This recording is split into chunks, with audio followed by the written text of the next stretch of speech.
Have you ever brought your magic to Walt Disney World like, hey, we came to play? Did you tip your tiara to a Creole princess or get goofy officially? When we come through, it's true magic, because we came to play at Walt Disney World Resort.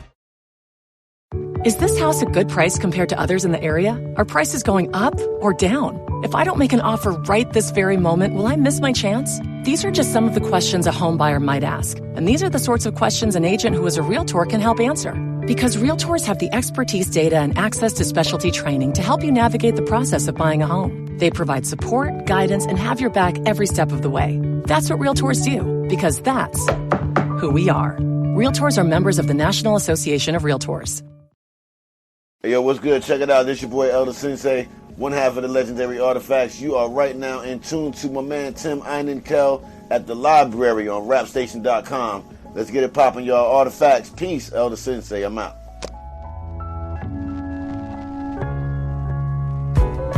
And there's some mornings that I want to cry.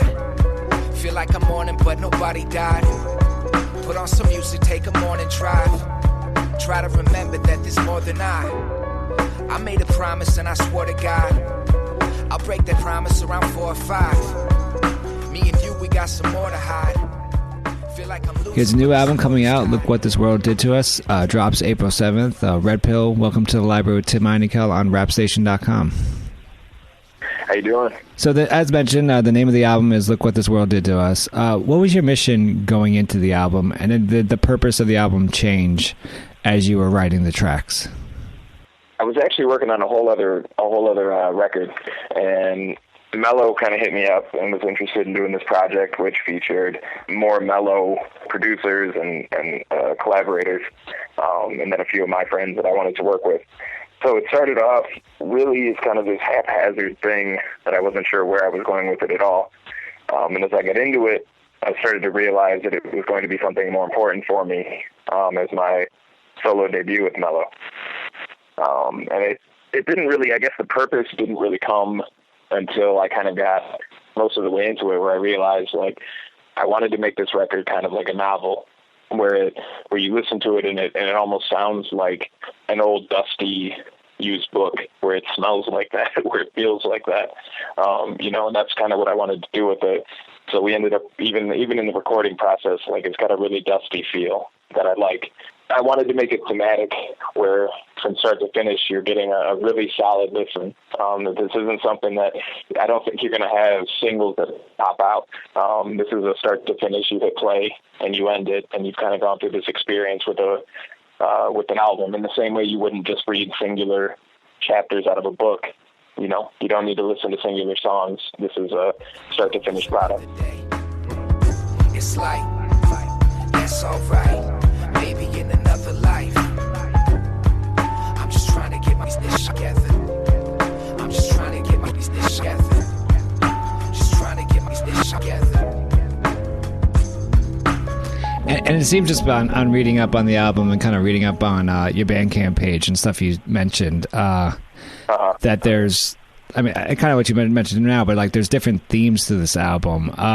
You, I guess, is the plan for, a listener to listen to it once, get one theme out of it, listen to it again, get another, and kind of keep going? And if so, how do you, as an artist, how do you get that to happen? So really, like, I think in a lot of cases nowadays, I mean, you're seeing a change a lot where it's going back to like album-centric music industry versus a single or song-centric music industry, at least in the underground.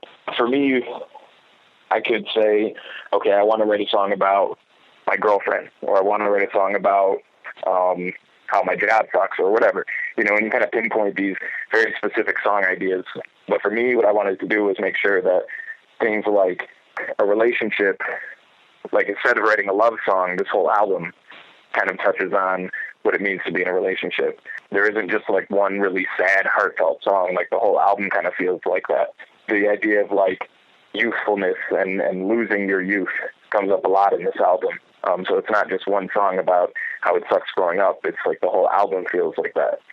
So for me, I guess, like I said, I don't know that it was on purpose, but at the end of it, I felt like after writing it, these ideas were coming up pretty consistently in my writing. So instead of it being like I'm going to focus on one song, it was just kind of, this is the last few years of my life, and it's all on one project in the span of 40 minutes or so, and that's kind of how it worked out. My next question is not endorsing that people should just listen to this one song at all. Yeah, I think you should, once you get the album, you should listen to the entire album. But you said the entire album, Look What This World Did to Us, can be reduced to this one song, and that's the song That's Okay. It's it's about millennial generation's quarter life crisis, and it's about this transition and trying to figure out how to deal with this transition. Do you think we actually, as humans, ever figure out how to deal with this transition? And then also, were you hoping by creating this album that you would have figured out once the project was completed, actually how to deal with this transition? So I guess on my own end, I hope that I personally learned how to deal with it. You know what I mean? Because, I'm 27 now, so I wrote this album. Even on the album, you'll hear me say that I'm 25 in certain parts, because that's when I was writing it. It's been over the last couple of years that I've been working on writing the album.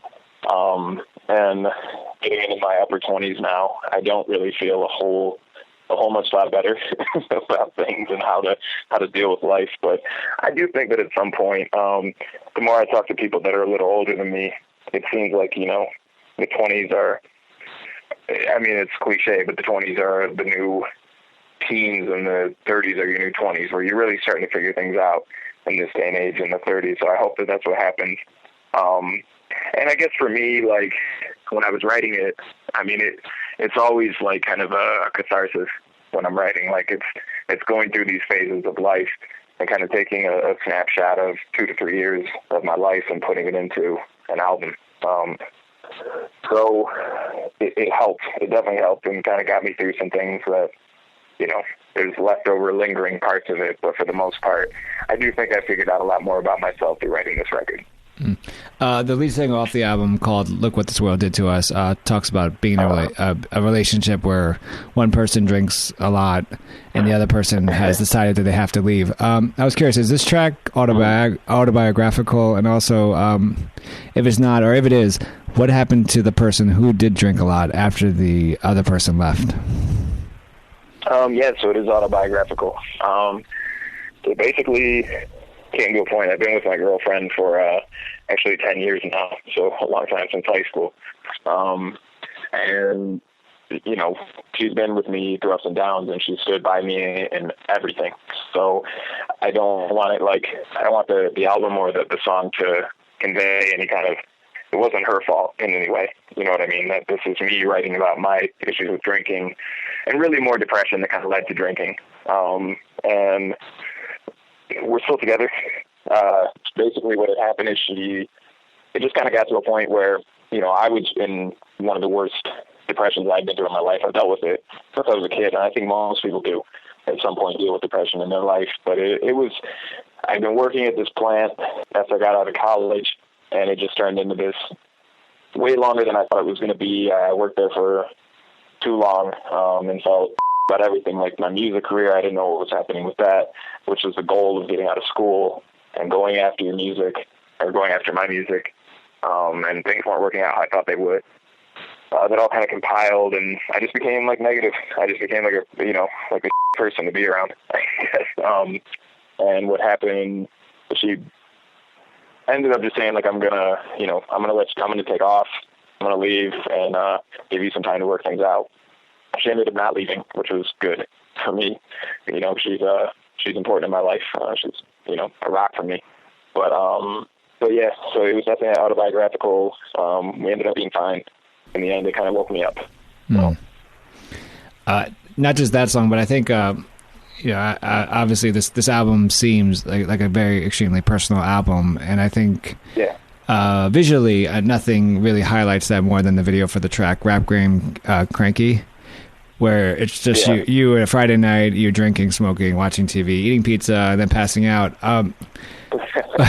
Why take us into this really personal world of yours? And then were you worried that you were exposing too much of yourself? I think that, like, the why of taking people into my personal life is that's what I kind of grew up like. The music that was most important to me when I was growing up was the most personal. So take a slug from Atmosphere, the way that he wrote. Blue was really important to me. Like, these are people that, to me, what's always been important in music is someone that's like really showing themselves, really showing who they are. I mean, I like all types of music. I like mainstream rap. I like whatever. But there's something really deeply personal about Slug or about Blue or even like early Eminem, you know, where it was like they're really showing who they are as a person and not being afraid of that. And I think that that's where I really fell in love with music. And then I think I found a way, like early on, I guess, to the fear of like taking someone into your personal life. I've always found that to be really therapeutic to like talk about it, even as just like a friend, whether it's a song or not, even just from friend to friend, talking about what's going on in your life. I think that a lot of people deal with issues in their personal life differently. Mine is to talk them out. I want to talk about it. I want people to, and not in a depressing way, like even just on a human level, like let's talk about what we're going through. And kind of go through it together and figure it out, because people have a lot of insight. And when you do that through music, I think people relate to it more. And I think that that's how you really gain not just fans, but like people that care about what you're going through and can relate to it and learn from that. What you've said is that, you quote, you said, I connected more with music that I could find a way to relate to, and I wanted to write songs that connected with other people. So I guess for career longevity, how do you continue to create these songs that will resonate with other people? I mean, that's definitely something that I've thought about, because at some point, if it were to happen that I made it, I don't want to be the guy that's like just talking about a rap career. So I definitely thought into the future. There's a lot of things from my childhood that I haven't touched on, but I haven't gone deep enough into. So there, I could see in the future there being a very childhood-centric album that really just focuses on the album. And this kind of goes back to like writing music in terms of novels. Like you have authors that will write about certain periods of their life and put it into a book. And in a lot of cases, they end up, if they're more biographical in nature, they end up doing a childhood book, and then they end up doing like I'm now an old man and this is my life kind of book, like this is what's happened as I've grown up. So if I start getting into, if things really start taking off, I'm going to be 100% honest with whatever I do, whether it relates to people or not, who knows. But I do have a lot of ideas and a lot of material that I think that I can reach back to, and make something of, and over the next 5 to 10 years. We're speaking with Red Pill, a new album coming out April 7th called "Look What This World Did to Us." Red Pill, what song on this album, and obviously this might change for you tomorrow, but what song best represents what you wanted to accomplish with "Look What This World Did to Us"? So the song that I think that I'm most proud of on the album is it's called "Rum and Coke." We haven't done anything with it yet. It hasn't been released or anything. The first time you'll be able to hear it is when it comes out on the album. But it's a song that I've been trying to make since I started making music. It's just got this feel, like this really jazzy, kind of airy, kind of eerie feel that I've been working on for a long time. And it's something that I don't want to give all of my influences, but like there's one particular song that I had in mind, and it was trying to make that of being like this one song that in my early career that people could look back on and go, that was it. We thought about making it a single, but we ended up not doing it. But which I'm happy about. Like people can we want to leave some of the good on the album so that people can hear it and they know what they're getting, and it's not like you're going to go and hear this album and all the good songs got released. Like, there's a lot of great records on it, and I think "Rum and Coke" to me is the most important track that I've written so far. And what's after this album drops? What's next for you? And then what's the best way for us to follow what you're doing and obviously get the album? So I signed a multi-album deal with Mello Music Group. So it's going to be I've got a couple more records to put out with them. We'll have something in fall, and something early in 2016. The one in fall is going to be a little bit of a precursor to that one, but we're working on it right now, and we'll see how it goes. But the one in fall is going to have some pretty heavy hitting production on it, and I'm really excited about that one. But for right now, let's look what this world did to us. This is an introduction. This is the first record that I think people are really, really going to gravitate to and say, this is when he figured it out. I hope, at least, that this is when people get it. But and the best way to find me is if you just type in Red Pill Rap on Google, Twitter, Facebook, Red Pill Rap. It's the easiest way to find me. New album, Look What This World Did to Us, comes out April 7th. Red Pill, thank you so much for joining me on The Library with Tim Einenkel on rapstation.com. Thanks, man. I appreciate it.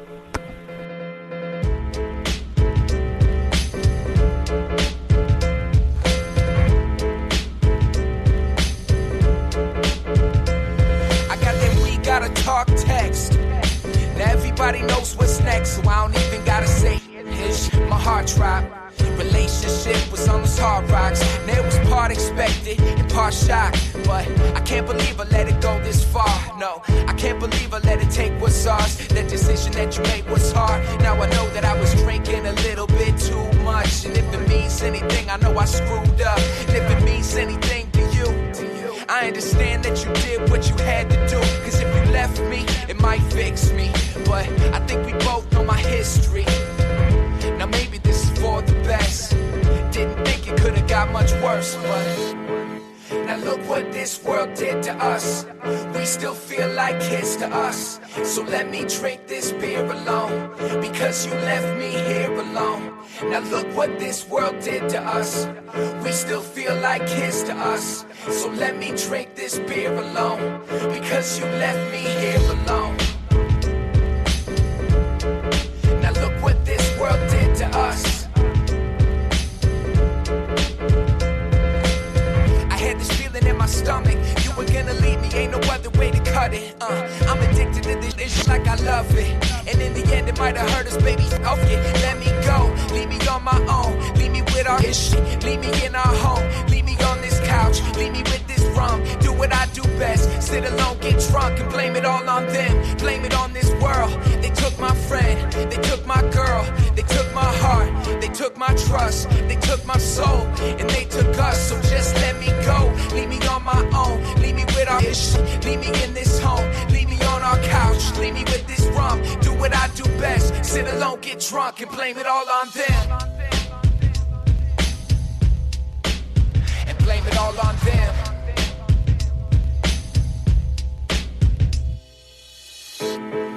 Now look what this world did to us. We still feel like kids to us. So let me drink this beer alone, because you left me here alone. Now look what this world did to us. We still feel like kids to us. So let me drink this beer alone, because you left me here alone. Now look what this world did to us. We still feel like kids to us. So let me drink this beer alone, because you left me here alone. Now look what this world did to us. We still feel like kids to us. So let me drink this beer alone, because you left me here alone. Now look what this world did to us.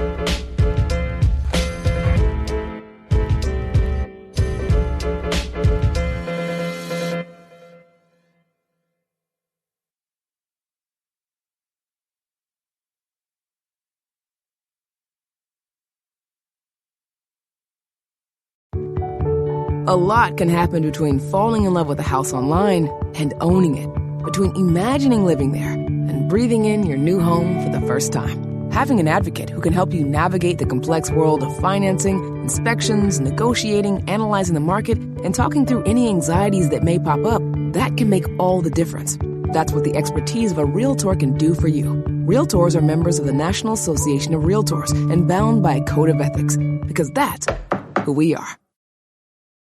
Just in and so good. Thousands of spring deals at your Nordstrom Rack store. Save big today on new arrivals from Kate Spade New York, Nike, Sam Edelman, Free People, and Madewell, starting at only $30.